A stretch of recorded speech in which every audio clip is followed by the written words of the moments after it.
London right now. Councillors are putting forward a fresh motion that might changing the way regular British people are called just because they like their flag. It's a move that goes against free speech, national identity, and even what it means to be proud of where you come from. And the language in this plan is really something you'd expect to see in a political dictatorship, not a modern democracy. Stay with me because you won't believe what they're attempting to call radicalism. Let's break it down.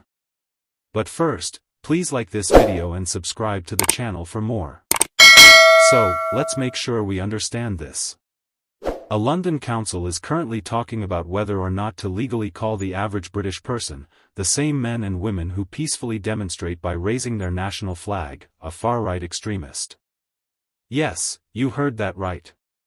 Tower Hamlets Council, run by the Aspire Party and dominated by Labour councillors, is set to consider a proposal that directly targets Operation Raise the Colours, a patriotic campaign that's been expanding across the country. Now, this isn't some fringe stunt. Operation Raise the Colours was born out of frustration. Anger at seeing migrants put in hotels without talking to locals first.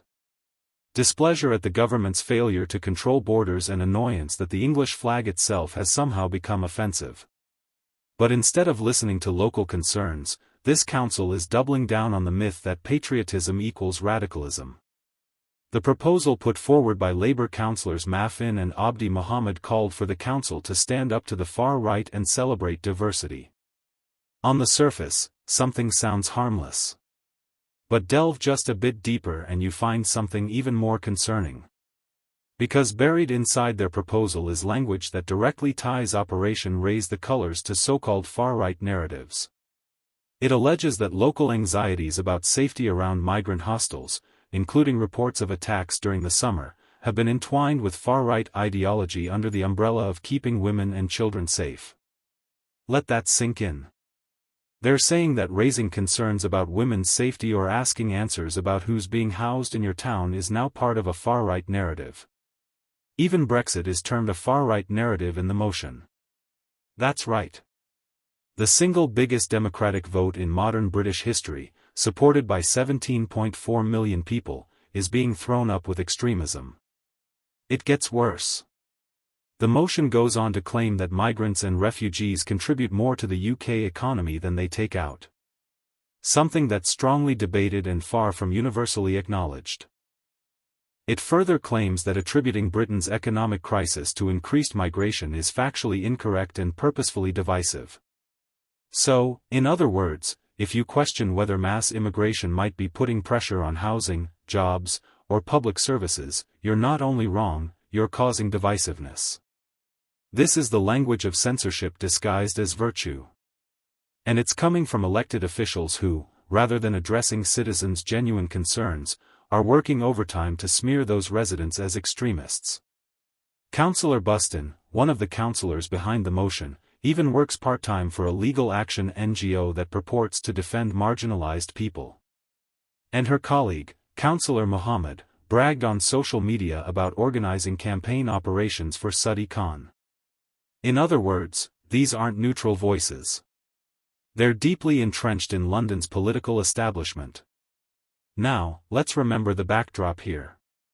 Over the summer, Operation Raise the Colours saw ordinary locals fly English and British flags across towns and cities. Many of them around hotels where refugees had been suddenly placed by the Home Office, often with little consultation at all. The response from municipalities like Tower Hamlets was to send out maintenance crews to remove the flags as soon as possible, saying they were affixed to council infrastructure without permission. But at the same time, Palestinian flags were permitted to fly for months without any incident. No condemnation, no emergency motion, no maintenance crew in sight. That's what people mean when they talk about two-tier Britain. The rules bend depending on who's expressing themselves and whether their message matches the approved political narrative. Even former Immigration Minister Robert Genrick has stepped in, calling it absurd national self-loathing. And he's right. When a local government tries to equate the Union Jack with extremism, it's not simply an attack on one movement. It's an attack on the whole idea of being proudly British. We now live in a country where raising your flag can get you called a fascist. But flying another nation's flag is lauded as inclusivity. This Tower Hamlet's motion isn't about safety, equality, or tolerance. It's about control of narrative, selecting who's permitted to speak, and who's to be bullied into silence. So the question is straightforward. When did loving your nation become a thought crime? In other news, Jeremy Clarkson has suggested that it is time for a complete rethink of the National Health Service, raising issues about its financial sustainability as the country braces for Labour's 2025 budget. With Chancellor Rachel Reeves already warning of tough decisions ahead and taxes expected to rise on November 26, the future of Britain's health system has been pulled into the argument once more. Business taxes, pension rules, ISA reform, property levies, VAT, and income tax are all expected to be part of Reeves's package. But Clarkson believes ministers are looking in the wrong place. Writing in his Sunday Times column, he urged that more attention should be paid toward how the NHS is funded and administered. He began his piece with a story about tanning beds, recalling their popularity in the 1980s and admitting he never used them. While he remarked that as a libertarian, he had no objection to individuals overusing the machines, he noted that we don't live in libertarian times, and now there are calls to prohibit tanning salons immediately. No recompense for the business owners, no options for the fans, just a ban. Clarkson stated that in theory, such prohibitions would save the NHS money by cutting down on skin cancer cases. He went further, pointing to wood-burning stoves and even poor diets as examples of lifestyle characteristics that governments could aim to eliminate in the name of cutting expenses. We see this logic everywhere. They've even brought immigration into the mix, saying it's vital that those small boats keep arriving on the shores every day because they are bringing people who work in hospitals for minimum wage, which would save the NHS a fortune, he added. But he also emphasized the contradictions in this reasoning. He cited Health Secretary Wes Streeting's review of overseas medical workers after it was revealed that several had previously been deemed unsuitable to practice in their home countries. Now the scandal has been exposed. That'll have to change, Clarkson said, warning that reforms could cost the NHS a fortune and potentially spark greater taxes. The Clarkson's farm has previously criticized Reeves and Labour over tax policy, notably changes affecting inheritance tax for farmers. On the NHS, he provided a stark verdict.